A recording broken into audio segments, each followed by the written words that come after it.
So, what if there's something about relationships that you haven't learned yet that could change everything? Welcome, everyone. I'm Laura DeFranco, the CEO of Brave Healer Productions Publishing, where we are helping the world experience what's possible.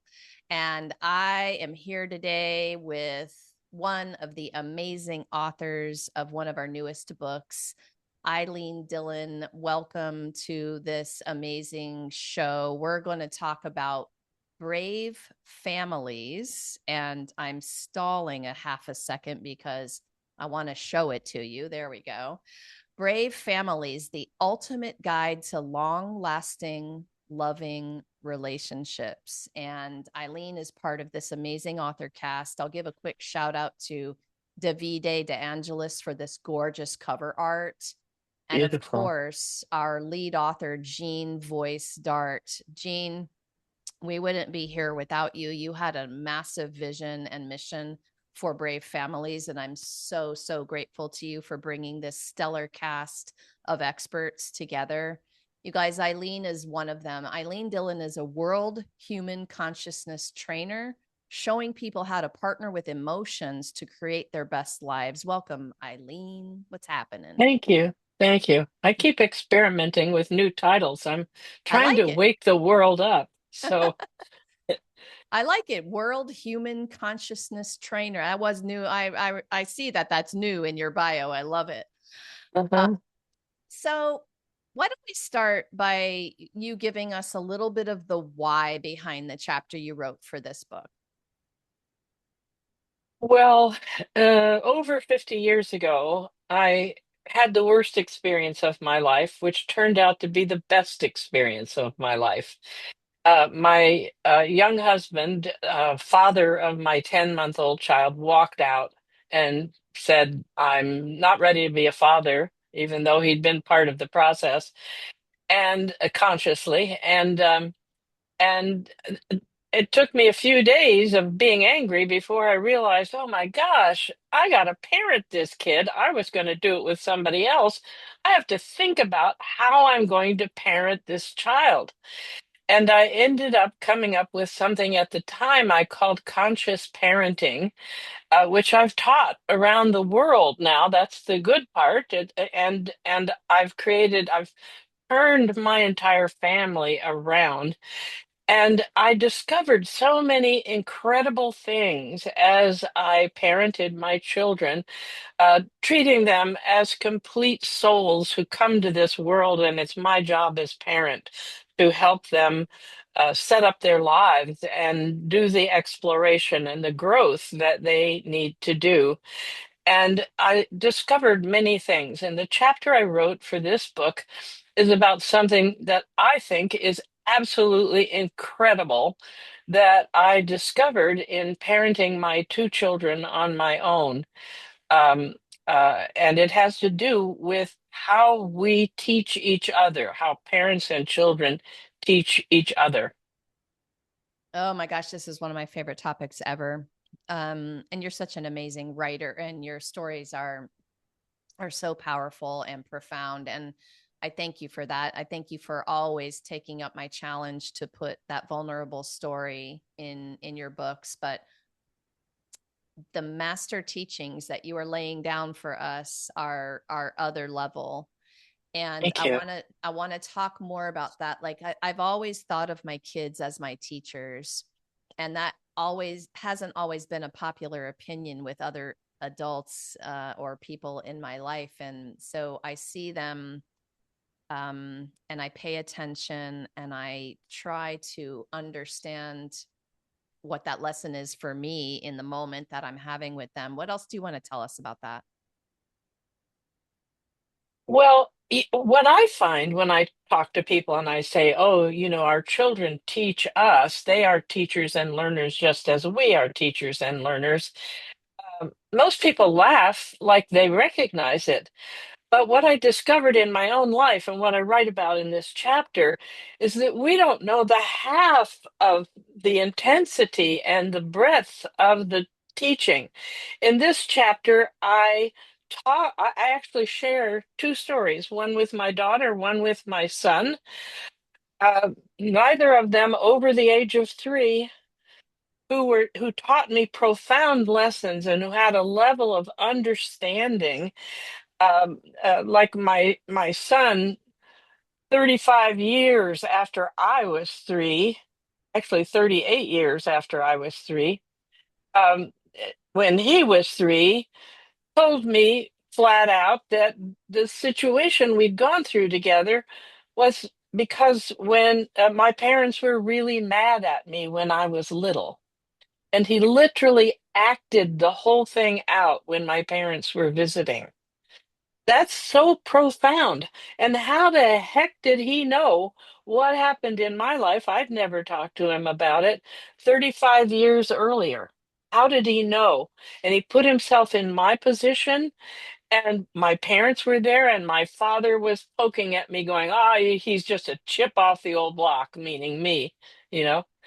So it's so profound. We don't, I think we don't really realize that because we think, oh, children can't, their brains don't work, they're not thinking, they can't communicate. We don't realize that they are getting the situation, they are understanding it, they are uh, putting themselves in situations to help us learn what they're seeing. It's Yep. profound. It's just amazing. It is. It's big potato stuff around here. So, in these interviews, we're diving deep into big, big subjects. And I hope you listeners are already prickling with goosebumps about some of this stuff. Eileen, like you're just a badass at awareness. You know that transformation takes awareness. With awareness, we have choices. I geek out on this topic. I could talk about it all day long, but I want to know, like, when it comes to your family and your relationships and what you're teaching nowadays, tell us about that practice of awareness for you. Like, what does that look like? You did you have that way back when? Did you have to kind of wake up into these things? Give us an idea of your practice. Definitely, I had to wake up into it. And it helped that I was jolted by my husband leaving because I think otherwise I wouldn't have thought through what's important. What I found about parenting was that my parents and their parents before them uh, raised children by situation. They would say, when my child grows up, you're going to be in this situation, and this is how you behave in this situation. Well, I was in the early 1970s with my children, and I realized even then the world was changing really fast, and my children were not going, they were going to be in situations that I couldn't even imagine. And so I thought, I can't teach by situation. I've got to prepare them to be able to handle what's going on in their lives. And so I had to become aware for myself, but I also needed to help them become aware. And even now, my daughter is turning 56 next month, and my son is turning 49 next month. So it's been, it's been a while, and they have children. And I see this moving forward in those generations also. And for me, when I came out of my own family of origin, it looked to me like my family was spiraling down. Nobody was doing very well. They didn't feel good about themselves. My own self-esteem was on the ground, et cetera, et cetera. Now I look at my family and I'm watching everybody spiral up. It is so gratifying. And I learned to be aware, and that's how I ran into the notion that our world is a big giant school and we've all come here in order to grow. And I learned also that we keep running into the same problems. It's like being stuck in mud until we understand that the problems are there for us to learn, and the instant we learn the lesson, it's over. And that was really important for me to share with my children. And it's wonderful to watch it coming back in my grandchildren. And it's so funny, how we pay attention to teaching things to our children, and then when they grow up, they don't know where it came from. They think they thought it up. And it's very fun to watch it. It's so fun to watch it. Okay, I have a question for you. So, you have a moderate amount of awareness. You understand the conversation we're having today, yet you don't seem to see the lesson. What would you say to someone who feels stuck in not being able to see the lesson? Hmm. Well, it's been very challenging for me to learn to ask for help. And that is the key. Ask. What I have learned over the years is that if you don't ask, nobody's going to give you the answer. I- In the universe, it's not just here on the earth. If you don't ask, it's not coming to you. And so years ago, I was taught, oh, if you talk out loud to yourself, you're crazy. I've been a psychotherapist for 54 years, and I talk to myself out loud all the time because it clarifies things. And people go, well, who do I ask? Well, my answer is, I don't know. Whoever you believe in, whatever is bigger than you. Uh, but the point is to ask. So when I run up against a problem or a lesson or an experience that's really powerful, I go, what am I trying to teach myself? What do I need to learn here? Please help me to see it. I'm ready to learn. Those are the things I say out loud. And at first, it was kind of clunky and the answers didn't come really fast. But the more I've done it over the years, it's like, oh, well, it's this. Okay, well, it's that, and it makes your life so much better because as soon as you learn a lesson, you're finished with it and you don't keep going over and over it again. And if you have a stockpile of lessons like I had, the stockpile goes down. So your life becomes better.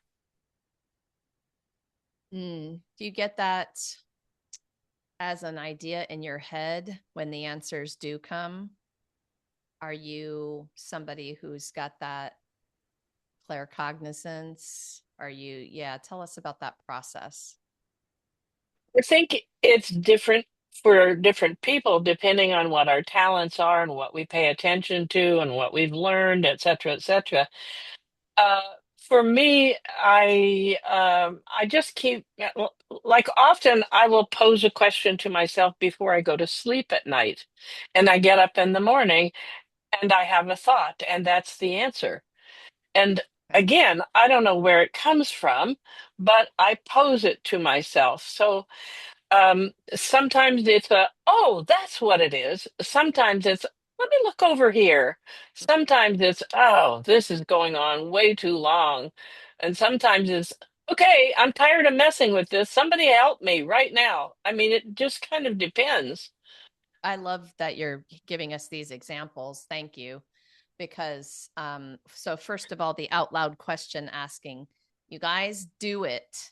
And it, it's going to change the energy around your ask. Because I think I know for my example, I feel like I'm in my head all day long and I might be asking some of these questions, but I never think to verbalize them out loud. Um, and you said it earlier, like people are going to think you're crazy. Well, go do it in your car so no one has to hear, or whatever you have to do. But Exactly. I want to rewind also to something you said, that you're watching your family spiral up now. How beautiful is that? Like, I didn't It's want to skip over hearing you say that, because you made me think of my situations where I feel like I was watching people spiral down also in certain mm, aspects of our family. How cool is that? What else do you want to tell us about that? it's just astounding to my oldest grandchild is now 30 years old, right? And married last year. I'm about to have another one get married. So I don't have grandchildren, great grandchildren yet, but I have five grandchildren. And, two of them are National Merit Scholarship winners. One of them made straight A's in college. There are two that are younger that are just finishing the high school and starting the college trip. But they're aware and they're creative and they feel good. By and large, they still have issues. They don't disappear, but by and large, they feel good about who they are. And they've been taught by their parents, my children, they've been taught that they're worthwhile human beings, that they can do things. And they've been taught crazy things. Like years ago, I was absolutely overwhelmed being a single parent, and my son's godmother was a medium, and I went to her for a reading. I said, what can I drop out of my life so I'm not so crazy going around in circles?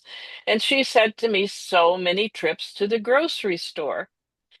And she proceeded to tell me that my children, who were at the time 5 and 12 years old, my children could make meals for the family, and they should be involved in planning, shopping, preparing, serving, and cleaning up. That's what they should do, right? When they did a meal. And I came home from that reading and I told my children what Kay had said and asked them if they'd like to do it. Now, here's part of how you parent consciously. You don't just say, we're doing this now. Would you like to do this? And they both said yes. Well, by the time, I mean, my son was 5. His first meal was 2 potatoes cooked in the microwave with grated cheese. But that Nice. was a meal, right? And my daughter at 12 was already interested in making Julia Child's homemade soups from scratch. Wow. So by the time my son was 7 years old, I could sit in my living room and relax half of the week and have dinner made, served, cleaned up, and not have to do anything about it. Wow. That's a small Yeah. miracle. Yeah. So, and they enjoyed it. Now that's gone on to the next generation. My grandson won a scholarship to Central Florida University, a National Merit Scholarship. And they have an unusual way of offering scholarships. They give you the money that you need for your college, and you get to manage it, right? And so he talked with his older sisters, and his older sister says, "Oh, and by the way, if you have any money left over, you can keep it." Right? So they said, why don't you prepare some breakfast burritos for yourself? Why don't you make food so you can save money not eating out all the time? Well, he did just exactly that because why? Because all of the grandchildren in my family, all 5 of them, cook. And I don't mean cook scrambled eggs. They cook all kinds of things. One of them made a Chinese soup that's inside of a pastry one time, for example. Wow. Okay, now that's up. I could cook when I came out of my family, but I didn't experiment. I didn't know what genres I liked. I didn't, um, I wasn't as creative as they are. Same. Yeah, definitely. I love that. I love hearing that story. Oh my gosh, congrats about all of your grandkids and all of the things. Okay, so you were I believe in this book you are chapter 2, the hidden power in first relationships. As we sort of wrap up today, can you give us an idea of what you think the most important thing you want us to know about that is about those first relationships? Well, the word that comes to my mind when you ask that question is precious. I want people to know that those first relationships are precious. I found out when my daughter was 13, and this is in that chapter, that when her father and I separated when she was 10 months old, she made an internal decision to take care of us and keep us happy. That is so precious. And who would think a 10-month-old could do that?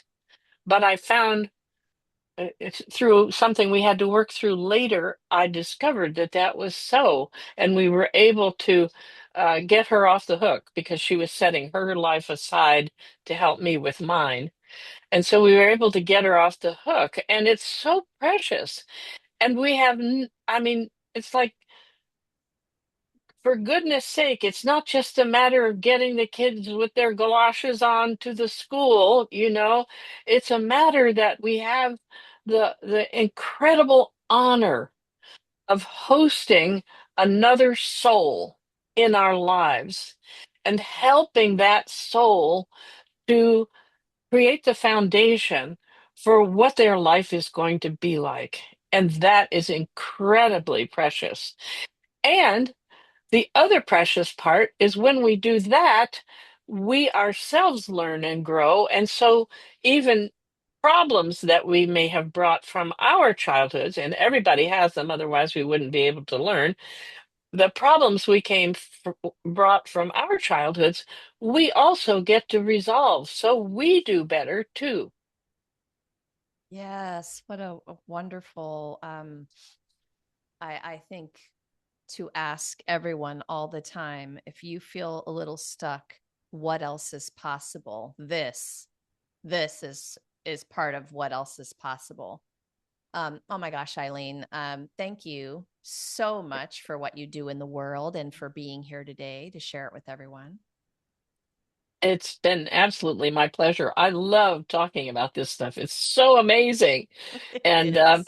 I want to just put one more thing in before we stop, and that is we all run our lives on the basis of what we believe. So when people are talking out loud, another thing to ask that's very helpful is what would I need, what would I be have to believe in order to create this experience in my life?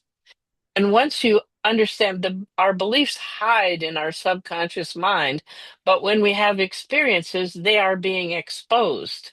And so if you ask, you can know the belief and you can decide whether you want to keep it or you want to put a new one in. And it's easy to put a new one in. You just start with any message that's repeated and repeated that your ears hear, which is why you want to talk out loud, becomes a new belief.